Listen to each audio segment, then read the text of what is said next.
सांग मैंने केंता अच्छन समस्ते मुई आज बनाबी मिक्स वाला सब्जी और केंता बनामी जे बताबी। इटा देखुन सबु नहीं छे गोटे प्लेट रखी छे और इटा दुई चामच तेल दे देली और कैप्सिकम के मुई फ्राई करनो छे। देखुन इटा लाल लाल हो गला बेले इटा काढ़ी दउछे। एंता करी बनाबे मिक्स वाला सब्जी बहुत भल लागसी भात संगे खावा की रोटी संगे।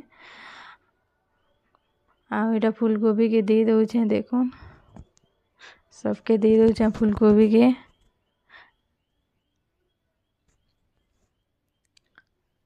और इटा मिक्स करनो छे देखो। और इटा मुई आलू दुई जुड़े भी नहीं थी और छोट छोट कर काटी देती आलू के भी दे दउछे इटा और सबके इटा मिक्स करनो छे। एंता फ्राई करी करी बनाबे बहुत भल लागसी। इटा थाली ढाकी देली 2 मिनिट पाई और देखुन मोर फूलगोभी केंता हैला जे इटा देखुन लाल लाल हो जाइए फूलगोभी सीझी भी गला ना अधा मुई काढ़ी देली और फिर 2 चामच तेल दे देली। देखो इटा गोटे प्याज नहीं थी छोटार दे दउछे एबे तार कच्चा स्मेल जीवार लगे मुई इटा भाजी दउछे। और अदा लहसुन पेस्ट थिला इटा अदा लहसुन पेस्ट दे देली और भाजी दउछे 2 मिनिट लगे। कम फ्लेम रे ही भाजबे नहीं तो पोड़ी जाएसी। इटा गोटे टमाटर नहीं थी टमाटर के भी दे देली। देखुन टमाटर भी हो गला। इटा में सूखा पाउडर माने दउछे रेड चिली पाउडर हल्दी पाउडर धनिया पाउडर सब्जी मसला गरम मसला सबके मुई दे देली इटा और मिक्स करनो छे।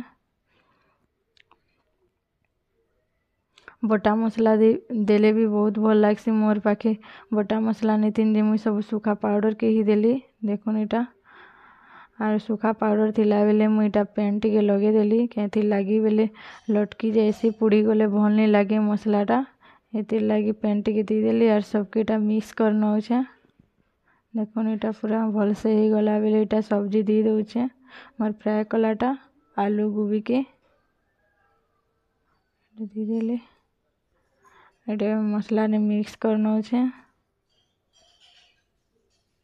एंता करी बनाबे बहुत भल लागसी और इटा कैप्सिकम के भी दे देबी।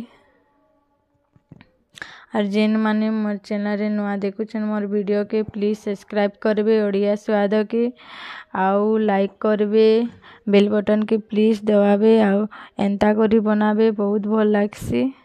और इटा पनीर थिला पनीर के भी दे देली और सबके मिक्स करनो छे और लास्ट स्वाद अनुसार लूण दे देली और सबके मिक्स करनो छे। इटा ग्रीन मटर दे देली और 2 मिनिट पाई थाली के ढाकी देती। देखुन इटा मोर अधा हो गला ना बेले सबके मिक्स करनो छे। केते भल भी दिसछे बहुत भल लागसी एंता करी बनाबे। फिर थाली ढाकी देती देखुन इटा मोर हो गला अधा फिर मिक्स करनो छे। एंता मझी मझी रे ही एंता मिक्स करथिबे नहीं तो तले लागी गले ही भल नहीं लागे लो फ्लेम रे करबे एंता। देखुन रेडी गला मोर मिक्स वाला सब्जी एंता करी बनाबे प्लीज ट्राई करबे। Thank you.